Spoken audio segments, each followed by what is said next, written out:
আজকের দিনটা সবার খুব ভালোভাবে কাটুক, এইভাবেই শুরু করলাম আজকের ভিডিওটা।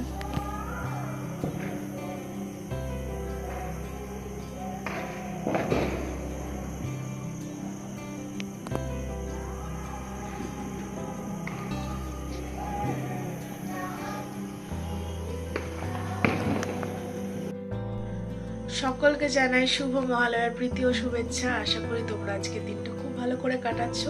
তো আজকে আমি একটু বেরোবো, আর আজকে অনেকদিন পর আমি আবারও শাড়ি পরবো। তো আজকের লুকটা আমি অবশ্যই তোমাদের সাথে শেয়ার করব, কোথায় যাচ্ছি সেটাও শেয়ার করব। তার জন্য দেখতে হবে পুরো ভিডিওটা, তো দেখতে থাকো। আর যদি ভালো লেগে থাকে তাহলে please do like, comment, share আর সাবস্ক্রাইব।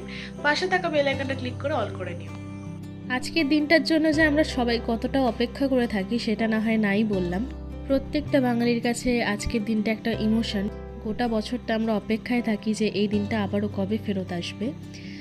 তো যাই হোক, আমরা চলে এসেছিলাম ব্যারেজ তর্পণ করতে। তোমাদের জাস্ট দেখাচ্ছিলাম যে কতটা ভিড় আছে। তো চলো যাওয়া যাক। অন্যান্য দিনে ভোরবেলায় ঘুম না ভাঙলেও কেন জানি না আজকের ভোরবেলাটা একটা অন্যরকমের অনুভূতি দেয়। এত লোকজন, এত সুন্দর পরিবেশ, সত্যি মায়ের আগমনটা খুব সুন্দর একটা অনুভূতি দেয়।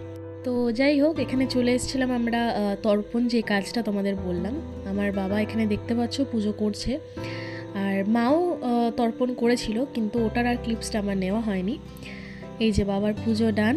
আর একজন গেছিলো সামনে পুজো দেখতে কিভাবে কি হচ্ছে। তো যাই হোক, বাবা ফ্রেশ আপ হয়ে নেওয়ার পরে আমরা বেরিয়ে পড়েছিলাম ব্যারেজ থেকে, কেন আস্তে আস্তে ভিড়টা বাড়ছিল।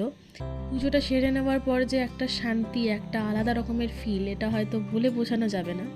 সবাই যেহেতু সকাল থেকেই না খেয়েছিল, সেই জন্য আমরা সবাই মিলে চলে এসেছিলাম এখানে ব্রেকফাস্ট করতে। এইদিকে দেখতে পাচ্ছ আমরা তিনজন মিলে ওয়েট করছি। প্রচণ্ড জোরে খিদে পেয়ে গেছিলো আমাদের। আর আমাদের মা বাবারা গেছিলো, সামনেই একটা দোকান ছিল যেখানে কচুরি পাওয়া যাচ্ছিলো।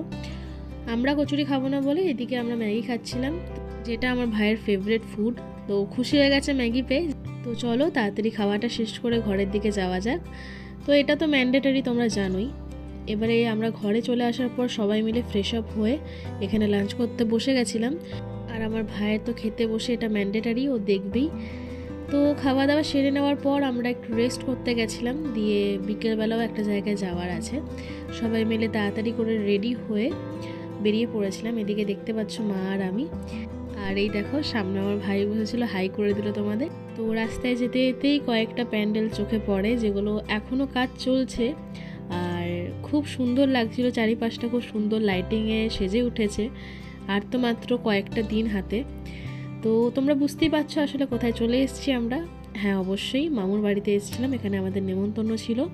যেই না ক্যামেরা দেখেছে সেই কোনায় চলে গেছে, আর এদিকে আসছিল না। হঠাৎ করে তার মন হয় যে আমরা সবাই মিলে হরর মুভি দেখব। রুমের লাইট টাইট সব বন্ধ করে দিয়েছে, দেখতে পাচ্ছ। এই মুভিটা দেখতে দেখতে ভয়ও পাচ্ছে, কিন্তু তাও মুভিটা দেখা ছাড়বে না। তো এরকমভাবেই হাসতে খেলতে খুব সুন্দরভাবে আজকের দিনটা আমরা কাটালাম। আর এর মাঝেই আমরা ডিনারটা সেরে নিয়েছিলাম। তারপর এখানে সবাই মিলে দেখতে পাচ্ছ চেস খেলতে বসেছে। সবাই খুব চিন্তায় পড়ে গেছে যে কে জিতবে। তো শেষমেশ আমার ভাই জিতে যায় গেমটাতে। যাই হোক, তারপরেই আমরা বেরিয়ে পড়ি, কেননা রাতও হচ্ছিল। তারপরের দিন ভাইয়ের স্কুল ছিল। লাইটিংগুলো দেওয়ার পরে বাইরেটা দেখতে যেন আরও বেশি সুন্দর লাগছে। তো সেটাই তোমাদের সাথে শেয়ার করে নিচ্ছিলাম। আশা করি তোমাদের আজকের এই ভিডিওটা ভালো লেগেছে। আর তো বেশি দিন নেই, চলেই এসছে পুজো। তো সবাই খুব ভালোভাবে পুজো কাটিও। আজকের ভিডিওটা এখানেই শেষ করলাম। আবারও দেখাবো একটা নতুন ভিডিওতে। ততদিন সবাই খুব ভালো থেকো, সুস্থ থেকো। Good night.